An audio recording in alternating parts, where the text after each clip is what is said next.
Le grand format de ce samedi nous emmène à La Réunion. L'île a mis en place un protocole de prévention pour tenter d'éviter les attaques de requins. Le grand format de ce soir est direction La Réunion, qui a mis en place un protocole de prévention pour tenter de rassurer les baigneurs et les surfeurs afin d'éviter toute éventuelle attaque de requins. Comment tout cela s'organise? La confiance est-elle au rendez-vous? Sada Souban et Paul Montel sur place. 80 passionnés réunis sur un spot de surf mythique, les Trois Bassins. Du jamais vu depuis 10 ans, le lieu était interdit au surf à cause du risque d'attaque de requins. En transparence, on devine le relief qui donne naissance aux plus belles vagues de l'île. Pour sécuriser la réouverture du site, 20 personnes veillent, dont Norman Guichard, à la tête d'un bateau équipé de 4 caméras. Nous, on est vraiment la première ligne de front, on va dire, du dispositif, parce qu'on est le bateau le plus au large. Donc si quelque chose devait rentrer dans la zone de surf, on serait potentiellement les premiers à voir. La Réunion, c'est que des failles comme ça. Donc l'idée, ça va être de regarder ce qui se passe dans ces failles. Là, regardez, il y a une règle qui passe au moment où on vous parle, là, en haut.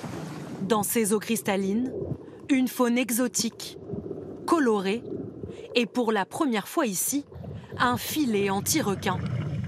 Par 7 mètres de fond, 4 plongeurs professionnels, appelés Vigie, le déploient. Son rôle, empêcher les rencontres entre les requins tigres ou bulldogs et les surfeurs. Le filet est mis correctement. Ça a duré un peu plus longtemps que prévu, c'est tout. En plus du filet, les vigies plongent entre les récifs pour éloigner les squales. Près de 3000 peupleraient les côtes réunionnaises. Même si la rencontre est rare, cet apnéiste en a déjà croisé. On l'a vu, il nous a vus, on est allé sur lui, il a fui directement. Ils ont peur. Ils s'approchent très rarement de nous.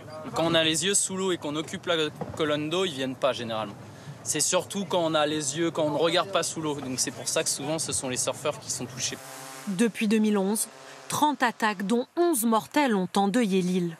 Alors la réouverture de ce spot sous le regard des vigies tranquillise les amateurs. Ça fait 6 ans que je peux aller à l'eau et de savoir que là c'est enfin sécurisé et que je peux aller surfer tranquillement sans avoir la peur que j'ai eue pendant 6 ans, c'est génial.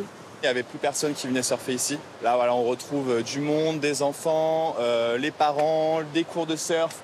Éloigner les squales et si besoin, prélever des individus pour les étudier. Une pêche dite préventive décriée par les associations écologistes et menée par le Centre Sécurité Requin. Voilà, donc l'appât, il fait à peu près 1,6 kg. C'est parti pour combien de temps là? Donc là, ça va être en pêche pendant la nuit. Pour augmenter les chances de capture, l'équipe cible précisément les lieux de pêche. Ce qu'on sait des requins bulldogs, c'est qu'ils ont leur zone côtière favorite individuelle.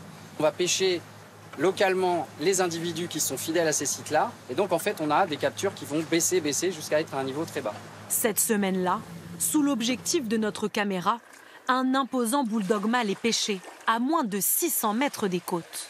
Tracté sur le port, il faut la force de 4 hommes pour le hisser. Allez.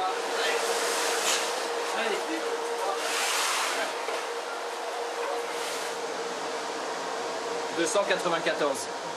Là, on frôle les 3 mètres. Voilà. C'est un grand spécimen pour un mâle, ouais. Il finira disséqué.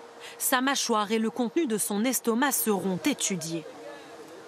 En attendant la sécurisation totale des côtes, certains passionnés se protègent eux-mêmes pour continuer à surfer sur des spots reculés. Il n'y a pas de sécurité là, en théorie tu peux pas surfer. En théorie, non.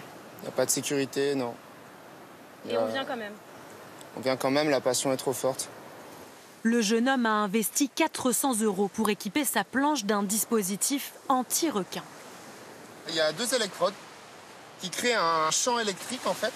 Le requin déteste les ondes qu'envoie le dispositif. Et du coup, ça le repousse. On a tous un traumatisme profond et on essaye de se rassurer comme on peut avec ce qu'on nous propose. Faire renaître le surf à La Réunion, un enjeu qui dépasserait largement la communauté des pratiquants. On a les shippers, ceux qui fabriquent les planches, qui reviennent. Tous les magasins liés au surf, toute l'économie parallèle. Au niveau du surf, du moment qu'on voit qu'on est dans l'eau, le tourisme revient. Sur les 210 km de côte réunionnaise, seule une vingtaine est aujourd'hui surveillée et ouverte aux surfeurs ou aux baigneurs. À terme, le déploiement des vigies devrait être étendu à plus de sites pour que La Réunion perde enfin sa réputation d'île aux requins.